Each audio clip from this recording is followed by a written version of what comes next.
हमारे खास मुलाकात कार्यक्रम में आज हमारे साथ मेहमान हैं साहित्यकार शरद उपाध्याय जी। शरद उपाध्याय जी से इनके जीवन परिचय के बारे में जानेंगे, साथ ही साहित्य में इनका रुख कब से रहा, ये सब चीज़ें इनसे हम जानेंगे। आइए बात करते हैं शरद उपाध्याय जी से।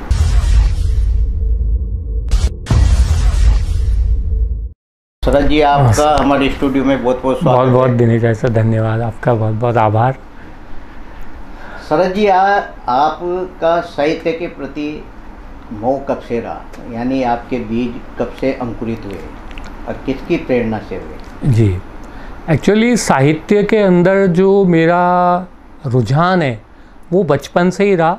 उसका सबसे बड़ा कारण था मेरे पिताजी शचीन्द्र उपाध्याय, राजस्थान के बहुत बड़े साहित्यकार रहे, बड़े कथाकार रहे। तो उनको मैं बचपन में लिखते हुए देखता था। मैं देखता था हमारे घर पे एक टाइपराइटर थी, वो लिखते थे, टाइप करके भेजते थे। तो मैं उनको जब पूछता था, मैंने कहा बाबा आप क्या लिखते हैं, बाबा कहते थे हम उनसे, तो पिताजी बोलते थे बेटा मैं कहानियाँ लिखता हूँ। तो मैंने कहा कहानी कैसे लिखते हैं? तो वो मेरे को बताते थे कि यार आसपास हो रही घटनाओं को लेके और इस तरह से करो। तो मैं दूसरी या तीसरी क्लास में था, तो मैंने कहा ठीक है मैं भी एक कहानी लिख दूँ, आप मेरे टाइप कर देना। बोले हाँ। तो मैंने क्या हुआ, हमारे हिंदी की एक किताब चलती थी, तो भगवान राम की कहानी थी। राजा दशरथ, वो मतलब राम और वो राक्षसों वाली जो एक घटना हुई थी, उसमें राम और लक्ष्मण जाके दोनों वध करते हैं राक्षसों का, गुरु लेके आते हैं जो। तो अब वो घटना मैंने एज इट इज़ उनको लिख के दे दी। पिताजी ने वो कर दिया। पिताजी ने देखा, बोले बेटा यार ये तो क्या हुआ, ये कहानी तो अपनी छपी हुई हो गई, ये कहाँ से ली तुमने? मैंने कहा मेरी कोर्स की किताब में से ली है। बोले नहीं ऐसे नहीं, अपने मन से लिखते हैं, अपने मन से अपन घटनाएं बनाते हैं, देखते हैं। और फिर उन्होंने से ही बहुत सारी चीज़ें सीखी कि जैसे ऑब्जर्वेशन करते हैं हमारे समाज में। हम अब अपन डेली जैसे अखबार पढ़ते हैं तो उनकी घटनाएं हैं, आसपास देखते हैं, तो उन घटनाओं पे कहानियाँ बनती है। तो फिर सबसे पहले मैंने कहानियाँ लिखना शुरू किया। और कहानी लिखने के बाद ये हुआ कि एक बार मेरे को पिताजी ने हरिशंकर परसाई का एक व्यंग संग्रह ठिठुरता हुआ गणतंत्र मुझे दिया पढ़ने को। अब व्यंग उससे पहले मैंने पढ़ा नहीं था। तो जब मैंने ठिठुरता हुआ गणतंत्र पढ़ा तो मुझे बहुत अच्छा लगा, बहुत अपील किया, और तब से ही मेरी विधा टर्न हो गई और मैं कहानी के साथ साथ व्यंग लिखने लग गया।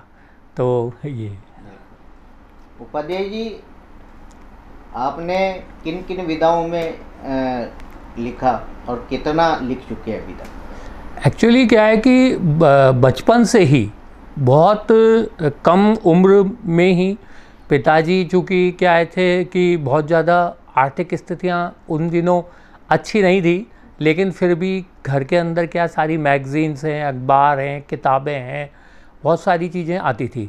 और मुझे याद है मेरे पिताजी वर्कशॉप के अंदर हिंदी ट्रांसलेटर थे। मैं 4th या 5th में पढ़ता था, तो मैं वहाँ पे लाइब्रेरी बहुत अच्छी थी, वर्कशॉप लाइब्रेरी बहुत अच्छी थी रेलवे वर्कशॉप की। तो मैं 4th और 5वीं क्लास के अंदर जब पिताजी, मैं यहाँ से 4-5 बजे चल जाता था, थाने के पास रहते थे हम, और वहाँ जाके और मैं बुक्स वगैरह लेके आते थे। तो बंगाली साहित्य बहुत पढ़ा, रशियन साहित्य बहुत पढ़ा, बहुत सारी चीज़ें पढ़ी। तो सबसे पहले तो मैंने कहानियाँ लिखनी शुरू करी। विमल मित्र मेरे बहुत पसंदीदा राइटर थे बंगाल के अंदर। खरीदी कौड़ियों के मोल, बेगम मेरी विश्वास, आजकल परसों, शरद चंद्र चट्टोपाध्याय, बंकिम चंद्र, विभूतिभूषण बंदोपाध्याय, इधर मैक्सिम गोर्की, चेखव। तो मैंने कहानियाँ लिखनी शुरू करी।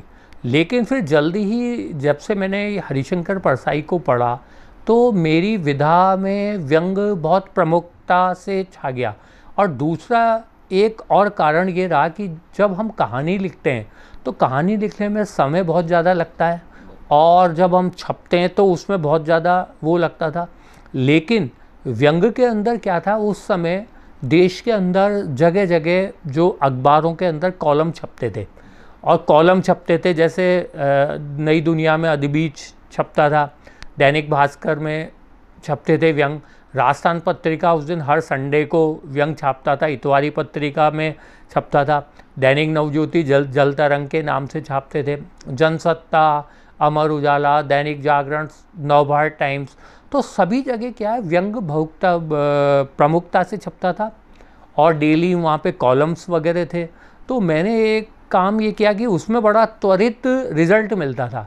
आप आज व्यंग भेजें और फटाफट वहाँ कॉलम्स के अंदर दूसरे तीसरे चौथे दिन व्यंग छप जाते थे। तो ये चीज़ें बड़ी अच्छी लगती थी। तो क्या होगा कि कहानी से काफ़ी हद तक मैं व्यंग में डाइवर्ट हो गया। और कहानी और व्यंग के अलावा मुझे दर्शन का बहुत ज़्यादा शौक़ है। तो मैंने मोटिवेशनल आर्टिकल्स वगैरह के बारे में भी काफ़ी आर्टिकल्स वगैरह में भी लिखे, जनसत्ता वगैरह में छपे। और दूसरा क्या, यात्रा, रेलवे की नौकरी थी तो यात्रा का बहुत ज़्यादा शौक़ था, यात्रा का। तो यात्रा संस्मरण भी मैंने काफ़ी लिखे हैं और उन यात्रा संस्मरण पे मेरे को देश की रेलवे बोर्ड का सबसे बड़ा, उसमें मेरे को करीब 2 बार रेल यात्रा वृत्तांत पे पुरस्कार भी मिला हुआ है। उपाध्याय जी, जो पहले साहित्य लिखा जाता था, जी, अब जो साहित्य लिखा जा रहा है उसमें क्या अंतर मानते हैं आप? पहले जो साहित्य लिखा जा रहा था, एक तो क्या है कि सर साहित्य समाज का दर्पण है। जैसा समाज होगा वैसा ही एक्चुअली क्या है साहित्य लिखा जाएगा। तो जब हम आज 80-90 के 70-80 के दशक के साहित्य की बात करते हैं, जब हमारे पिता शचीन्द्र उपाध्याय कहानियाँ लिखते थे, तो एक्चुअल में पहले लोगों के पास समय बहुत ज़्यादा था। समय आज भी है, लेकिन समय उस समय इस तरह तक का था, थोड़ा लोग सिंसियर चीज़ों के प्रति आकर्षित थे, मूल्यों का थोड़ा सा लोगों में ज़्यादा विश्वास था, सिद्धांतवादी होना, मूल्य होना। तो बहुत सारे साहित्य के अंदर एक गरिमा वाली चीज़ें, ये चीज़ें बहुत ज़्यादा चलती थी। और जो जैसे आज हमारे पिताजी थे, पिताजी ने हमेशा हमारे को हिंदी साहित्य के प्रति वो किया, किताबें लाके दी, पढ़ने के लिए प्रोत्साहन दिया। जब हमने लिखने में हमारा इंटरेस्ट हुआ तो हमारे को लिखने के अंदर उन्होंने मदद करी, उन्होंने समझाया ये सारी चीज़ें। वो हमारे को बार बार समझाते थे, बेटा यात्राएं क्या करो, यात्राओं से मतलब परिपक्वता आती है, आप है ना ऑब्जर्वेशन किया करो, लोगों की ज़िंदगी, लोगों से बातचीत किया करो, ये करा करो। लेकिन अब क्या है ज़माना, अब जैसे आज के युग की बात करें हम 2024 की, तो 2024 के अंदर लाइफ बहुत बदल गई है, ज़माना बहुत बदल गया है। आज हमारे साथ के साहित्यकार हैं, कथाकार हैं, सब हैं, हर आदमी साहित्य की बात करता है। हम बड़ी बड़ी बातें भी कर लेते हैं, हिंदी का विकास होना चाहिए, ये होना चाहिए। लेकिन आज हम अपने घरों में झांक के देखें तो हमारे बच्चे हैं, वो हम लोग कोशिश पूरी करते हैं कि अंग्रेज़ी स्कूलों में पढ़ें, और मतलब अपने 99% आज हमारा बच्चों के प्रति जो सोच ये रहता है कि वो कैरियर की तरफ ही ध्यान दे बस, भले ही वो लोगों से नहीं मिले जुले, भले ही वो करे। तो आज साहित्य को लेकर जो अगली पीढ़ी का आकर्षण है वो उतना ज़्यादा प्रबल नहीं है। हिंदी साहित्य को, कम से कम हिंदी साहित्य को लेके तो मतलब आज अगर अपन घर घर के अंदर देख लेते हैं तो आज अगर हम घरों में जाएंगे तो वहाँ पे आपको अच्छे राइटर्स की पढ़ने की किताबें नहीं मिलेंगी, अच्छा वो नहीं मिलेगा। दूसरा ये चीज़ है, जैसे सोशल नेटवर्क आ गया है इस समय, फेसबुक है, इंस्टाग्राम है, यूट्यूब है, शॉर्ट, तो वहाँ पे ये जो चीज़ें आ रही हैं, छोटी छोटी चीज़ें आई हैं, रील्स, जिन्हें आजकल रील्स भी कहते हैं। तो एक्चुअल में क्या है कि जैसे एक साइकोलॉजिकल, मैं काफ़ी इन पे भी आर्टिकल्स वगैरह लिखता हूँ, तो साइकोलॉजिकल एक प्रॉब्लम क्या है कि हमारे मन में, हमारा मन जब भी हमारे मन को खुशी होती है तो वो एक डोपामाइन नाम का रसायन वो करता है जब भी खुशी होती है। तो अब इस चीज़ को हमारा जो मतलब ये साइट्स हैं, ये जगत है, ये बहुत अच्छी तरह जो बाज़ारवाद है इसने बहुत गहराई से पकड़ लिया है। जैसे ही क्या है, आप YouTube पे पहले आप 5 मिनट के वीडियो देखते थे, 10 मिनट के देखते थे, मूवीज़ देखते थे। अब धीरे धीरे क्या हो रहा है, 1 मिनट की रील्स आ रही हैं। और रील्स भी क्या है कि जैसे ही आप कभी भी इस चीज़ को नोटिस कीजिएगा कि आप फेसबुक है, इंस्टा है, किसी पे भी आप अपने इंटरेस्ट की चीज़, यदि आप मोटिवेशनल ढूंढ रहे हैं तो आपने अगर एक बार मोटिवेशनल देखना शुरू कर दिया तो वो आपको मोटिवेशनल ही दिखाता जाएगा। क्यों? क्योंकि आपकी सारी पसंद की रिकॉर्डिंग वहाँ पे हो रही है। तो आप अगर ख़रीदारी से रिलेटेड हैं तो वो आपको ख़रीदारी के लिए ही दिखाएगा। आप गलत तरीके से जाएंगे तो आपको गलत तरीके से दिखाएगा। वो बिल्कुल आपको वो करता है। तो वो 1-1 मिनट की रील आज आपको इतना संतुष्ट कर देती है, डोपामाइन वो रिलीज़ करती है कि अब एक्चुअल में क्या है कि वो आनंद आप धार्मिक किताबें पढ़ने में, आप जो बड़ा साहित्य, बड़े उपन्यास हैं, क्लासिकल मूवीज़ है, वो देखने में आपको जो थ्रिल महसूस नहीं होती।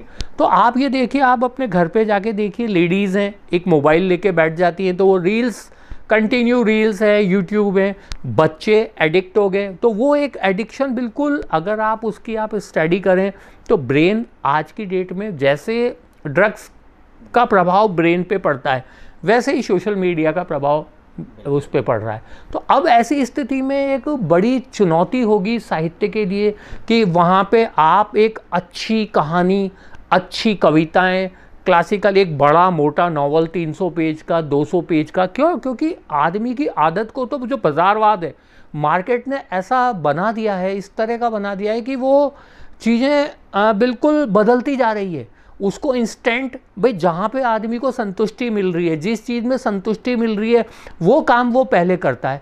तो इसलिए फिर आप ये देखिए कि हिंदी साहित्य में आप बहुत बुरी स्थिति हो रही है। आदमी जो मेनली जो पूरा एक बड़ा एक वर्ग है वो इस तरफ आकर्षित हो रहा है। इस वजह से एक परेशानी क्रिएट हो गई है बहुत बड़ी। उपाध्याय जी, आप रेलवे में हो, रेलवे से भी कई साहित्यकार निकले हैं और उसका भी प्रभाव यहाँ हड़ौती में देखने को नहीं। मैं आपको बताऊं, मैंने एक्चुअली क्या है, अभी रेलवे से VRS ले लिया है, वॉलेंट्री रिटायरमेंट ले लिया है। मैं करीब 33-34 साल मैंने रेलवे की सेवा करी और मेरे 3 साल बचे थे।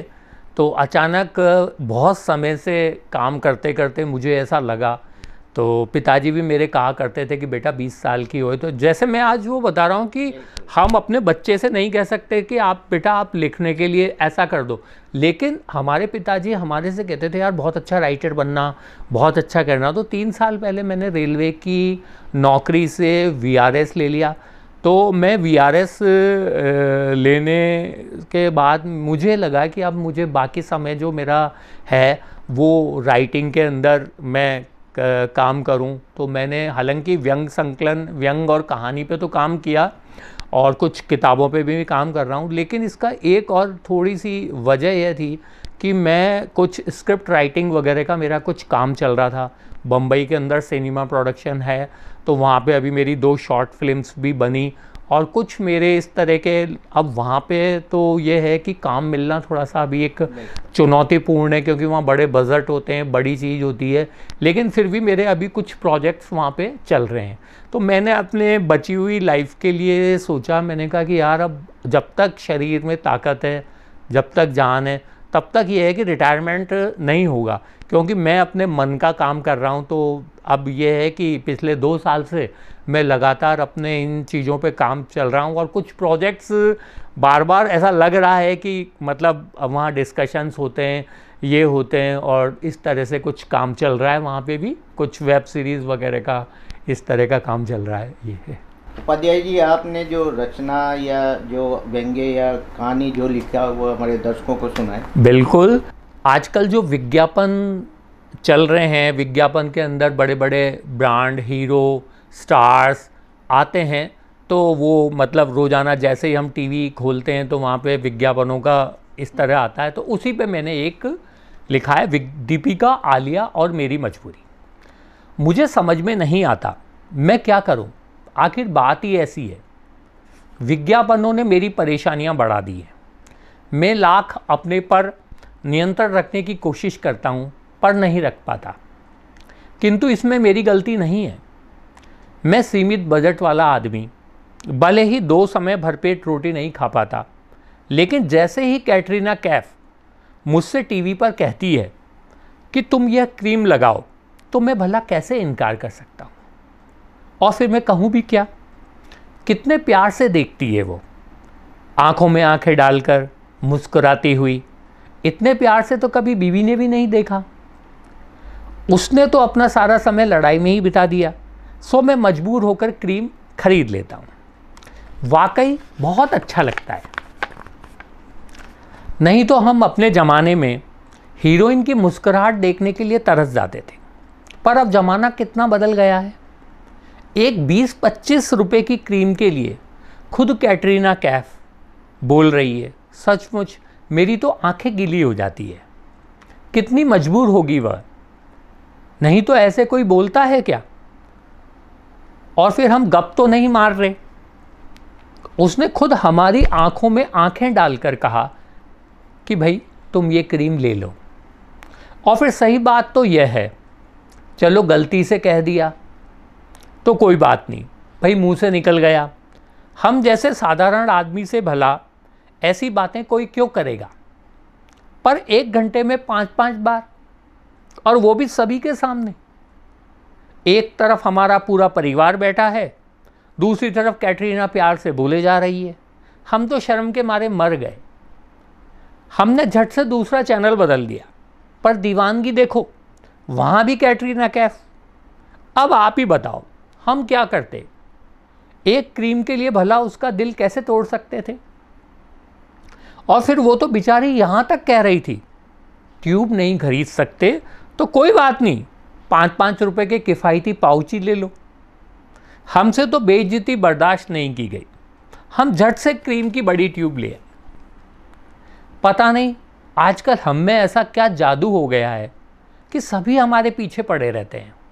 अब अपनी दीपिका पादुकोण और करीना भी आजकल बार बार यही कहती है, बस लेना है तो यह वाला साबुन ले लो।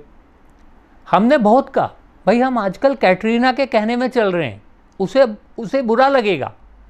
पर वो ही बात, बार बार मुस्कुराना, आंखों में झांकना। फिर एक बार कहे तो हम ऐसे भी नहीं है कि खरीद ही लें।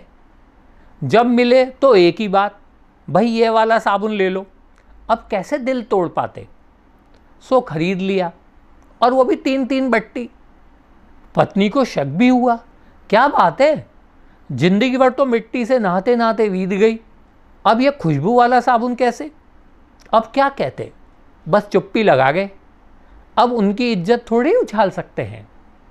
अब और क्या बताएं, हम तो बड़ी मुसीबत से गुजर रहे हैं। उधर अपने अक्षय भैया एक 10 रुपए की बोतल पिलाने के लिए कितने खतरों से गुजरते हैं। मेरा तो दिल ही दहल जाता है। भैया एक बोतल के लिए क्यों जान को खतरे में डालते हो। जान है तो जहान है। कोई और भले ही दुनिया में तुम्हारी बोतल पिए न पिए, मैं तो ज़रूर पीऊँगा, पर ट्रक के चपेटे में क्यों आ रहे हो। बात यहीं तक थी तो ठीक था, पर उधर अपने सचिन और धोनी भैया को भी लो, वो भी दिन रात पीछे पड़े रहते हैं। बार बार एक ही बात कह रहे हैं, भैया अच्छे व्यंग लिखना चाहते हो तो हमारी एनर्जी का सीक्रेट देखो, ये वाला पाउडर दूध में डाल के पियो। अब कौन बताता है इतनी बड़ी बातें, कौन चिंता करता है। आजकल लोग अपने अलावा किसी दूसरे की तो सोचते ही नहीं हैं। इतने बड़े खिलाड़ी हैं, देश के लिए खेल रहे हैं, वे बेचारे अपनी जान लगा देते हैं, तो क्या हम उनके कहने से पाउडर दूध में डालकर नहीं पी सकते। अब इतनी बातें सुनकर बड़ी उलझन में पड़ जाते हैं, क्या किया जाए। हमने भी तय कर लिया है, भले ही बिक जाएं, पीएफ लोन सभी ख़त्म हो जाए, पर इन मासूमों का दिल नहीं तोड़ना है। ये जो भी कहेंगे वो लेंगे। फैंटेसी बड़ा सुख देती है, सभी लोग इसी के पीछे भाग रहे हैं, कर्ज की आखिरी बूंद तक खर्च हो जाए, पर अब इनका ध्यान जरूर रखना है, सो रख रहे हैं। बहुत अच्छा आपने एक व्यंग्य के रूप में ये कहानी प्रस्तुत की। उपाध्याय जी समाज को क्या संदेश देना चाहते हैं साहित्य के रूप में। भाई साहित्य के रूप में तो यही कह सकते हैं कि भाई हम अपने मूल्यों की रक्षा करें, जिन मूल्यों को लेके हमारा देश प्रसिद्ध था, जैसे हमारी सहनशीलता, हम लोग सभी धर्मों का आदर करें, सभी बुज़ुर्गों का सम्मान करें, एक जो संयुक्त परिवार प्रथा हमारे थी, तो ठीक है आजकल हमारे संयुक्त परिवार प्रथा तो नहीं है, लेकिन फिर भी रिश्तों को समझें और बस यही एक ये है कि सद्भाव से रहें, ये है। ये थे शरद उपाध्याय जी, साहित्यकार। इन्होंने साहित्य के क्षेत्र में जो इन्होंने अपनी खूबी थी वो आप तक पहुंचाई, और समाज आज जो साहित्य जैसा लिखा जा रहा है उसके बारे में भी इन्होंने विस्तार से बताया। ये हमारे स्टूडियो में पधारे, बहुत बहुत धन्यवाद।